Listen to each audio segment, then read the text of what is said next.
안녕하세요. 안녕하십니까? 네, 간단한 자기소개 부탁드립니다. 네, 사공정규입니다. 그럼 오늘 제가 궁금한 게요. 네. 먼저 우리 주변에서 가까이에 나를 불편하게 만드는 사람들이 있다면 어떤 특징을 가지고 있는 사람들일까요?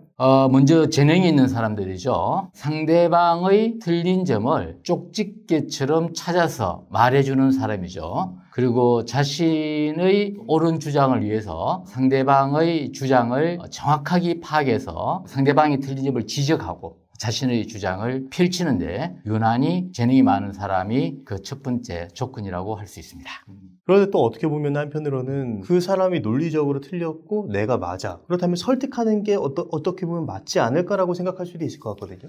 그것이 우리가 일반적으로 가지는 착각인 거죠. 입장을 바꾸어놓고 생각해 보면 되거든요. 상대방이 정말로 자신의 잘못을 지적받고 깨우치고 싶을 때에는 전문가를 찾아가거나 아니면 친구를 하더라도 먼저 이렇게 자기가 질문을 하고 어드바이스를 얻기를 바랄 때는 그것이 가능한데 일반적으로는 우리가 지적을 받는 것을 사람들은 좋아하지 않습니다. 어떤 감정 중추를 자극하게 되어서요. 이성이 이제 작동을 하지 못하게 하고 그 감정은 생각보다 굉장히 오래 갑니다. 그래서 우리가 이러한 재능들을 가진 사람들이 되게 이렇게 말하죠. 나는 친구들한테 굉장히 평소에는 밥도 사주고 잘해줬다 그러는데 나는 왜 이렇게 인복이 없을까? 인복이 없는 것은 본인 잘못입니다. 왜냐 그러면 밥은 사줬는데 상대방의 잘못을 쪽집게처럼 지적하거나 이렇게 할 때는 굉장히 감정이 상하죠.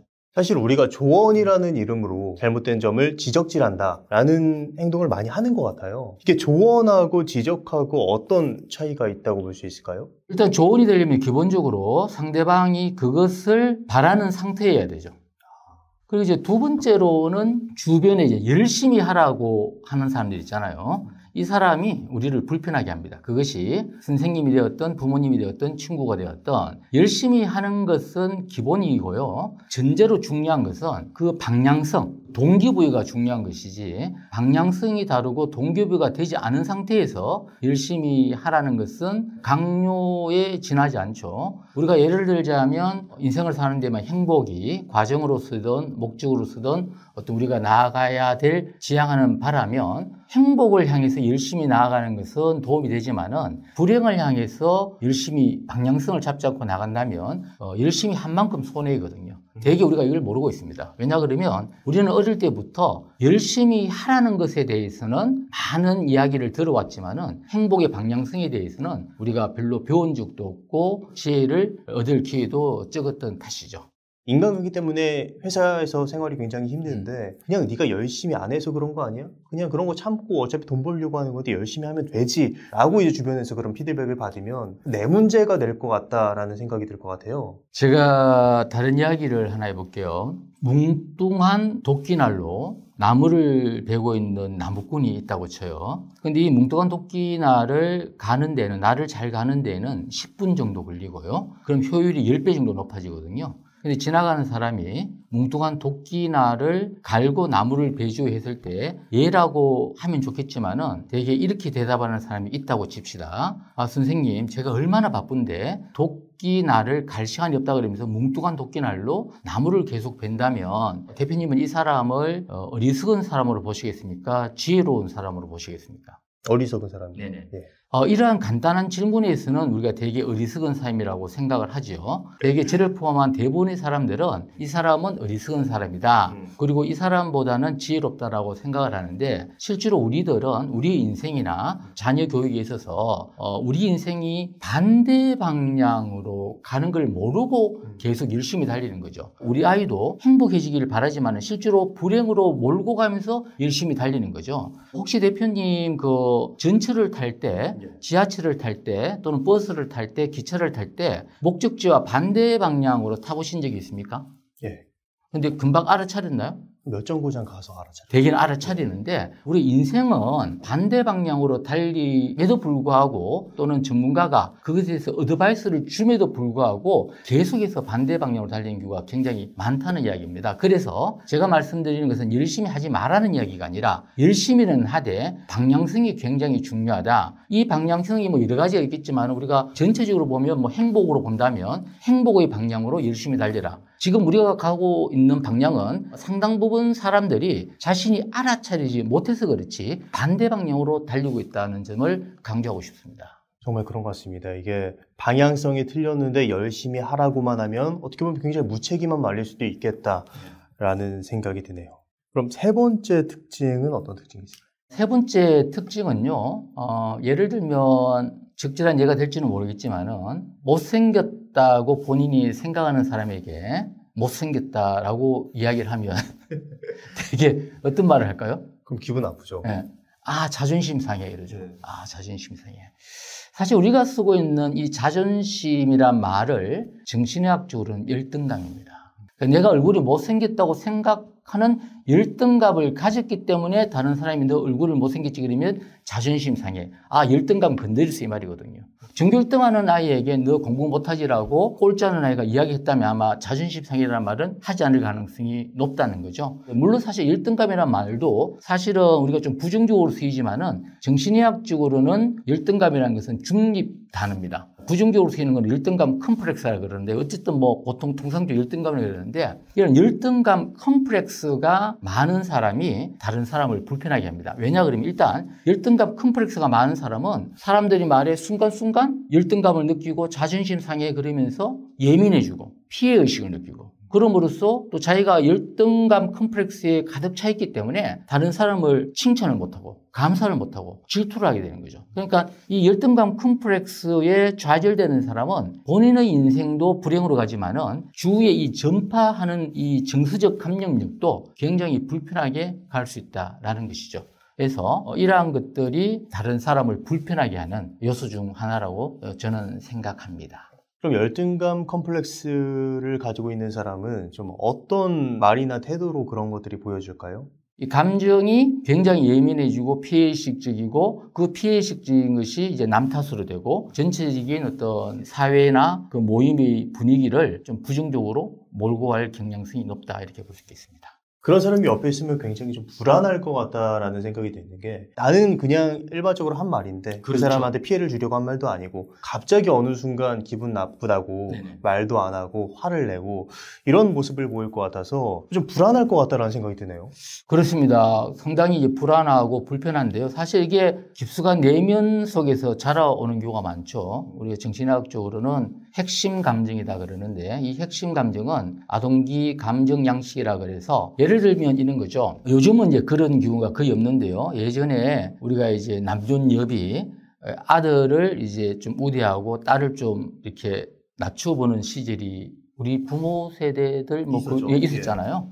있었는데 예를 들면 딸이 누나고 아들이 동생이다 이렇게 했을 때 이 집은 남존여비가 있어서 할아버지, 할머니, 아버지 모두 다 이 아들을 우대하고 이 딸을 우리 딸이 누나인데 딸을 이제 낮추어보고 무시하고 밥을 먹을 때도 아들은 고기 반찬 먹고 딸은 어머니랑 부엌에서 고기 없는 것으로 먹었다고 했을 때 이 아이는 어렸을 때 이제 아동기 감정 양식이 내가 무시받는 사람이구나라고 핵심 감정이 자란다고 생각을 해봅시다. 무시받는다는 이 핵심 감정이 의식으로 이렇게 떠오르면 자기도 불안하기 때문에 이게 무의식으로 억압을 해서 이것이 이제 무의식 하에 있는 거죠.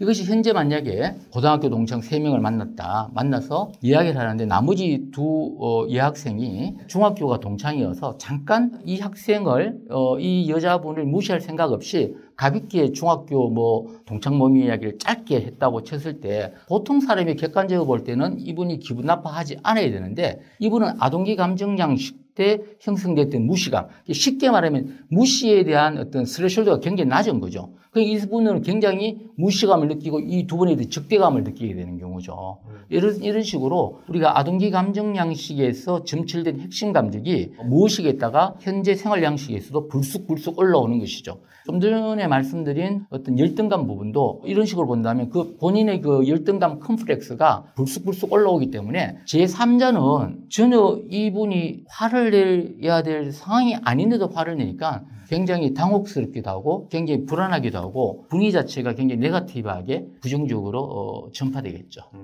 그렇다면 그렇게 나를 불편하게 만드는 사람들이 주변에 있다면 그들과 좀 어떻게 인간관계를 맺어야 될까요? 그들과 인간관계를 덜 맺는 게 좋죠. 우리가 그 사람들을 바꿀 수 있다는 생각을 버려야 됩니다. 사람은 쉽게 바뀌지 않고요. 다만 바꿀 수 있는 사람은 바로 본인이기 때문에 그러한 사람들이 놀심 같은 방송이나 또는 책이라든지 또는 뭐 상담이라든지 코칭이라든지 자기 마음 수련을 열심히 해야 됩니다. 그래서 저는 이 놀심 같은 방송이 정신건강 또는 국민 어떤 행복, 복지를 위해서 굉장히 중요한 일을 하고 있다. 국가도 쉽게 하지 못할 일을 하고 있다라는 생각을 합니다. 이건 정말입니다. 이건 뭐 놀심뿐만 아니라 뭐 이러한 쪽에 책을 내는 사람, 강연을 하는 사람 등등 모두 포함해서. 네. 그렇다면 그런 사람이 주변에 있을 때 내가 그 상대를 바꾸려고 할 수는 없는 거잖아요. 그런 사람이 내 주변에 있다면 내가 어떻게 마음을 잘 추스려야 될까요? 우리 최 대표님이 연배가 앞자리가 대강 얼마죠? 3입니다. 3. 예. 그러면 30대 되는 사람이 따귀를 때렸다. 기분이 좋습니까? 나쁩니까? 나쁘죠. 근데 만약에 아장아장 걷는 한 1살 정도 되는 아이가 최 대표님 따귀를 탁 때렸다 그러면 기분이 아까보다는 더 나쁩니까? 덜 나쁩니까? 덜 나쁩니다. 네. 제가 왜 그 이야기를 들었냐면 그 사람은 30도로 보면 안 되는 거죠. 정신의학적으로 1살짜리죠. 그러니까 우리가 의비 봐줘야 될 대상이지 그 상태가 안 좋은 사람 때문에 가장 중요한 나 자신을 기분 나쁘게 하면 여러 가지 건강을 해치는 이런 식으로 방향을 가는 것은 우리가 지양해야 된다는 거죠. 그러니까 그런 사람들은 이 사람이 정신건강학적으로 아직 덜 성숙했구나라고 생각하고 만약에 1살짜리가 따귀를 때리면 기분이 덜 나쁘듯이 그렇게 넘어가는 것이 가장 사랑해야 될 나 자신을 지키는 거고 만약에 거기에서 우리가 기분이 상태가 안 좋은 사람이 있는데 제가 기분이 나빠지고 내가 건강이 나빠지고 내가 또 나빠진 감정을 타인에게 옮기게 되잖아요. 이렇게 되면 악순환이 일어나는 거죠. 그러니까 미성숙한 사람한테 이 감정을 내가 내 스스로 옮기지 않고 막음으로써 나의 건강과 행복도 유지하고 흐트리지 않음으로써 전 사회를 지키게 되겠죠. 그렇게 보면 기분이 실제로 좀 덜 나쁩니다. 그러니까 우리가 예수님이나 부처님이 아니기 때문에 아예 스트레스를 안 받을 수는 없는데 이러한 브레인 메커니즘, 심리적 메커니즘을 알고 있다면 확실히 기분의 강도가 준다는 것을 당장 느끼실 수 있을 겁니다. 그 사람이 나한테 그렇게 어떤 부정적인 행동을 하는 게 그 사람의 문제 때문에 나한테 그렇게 하는 거다라는 것을 알기만 해도 내가 그렇죠. 그 사람에게 느끼는 감정이 조금은 낮아질 수 있다. 그렇죠. 그 사람의 문제인 거죠.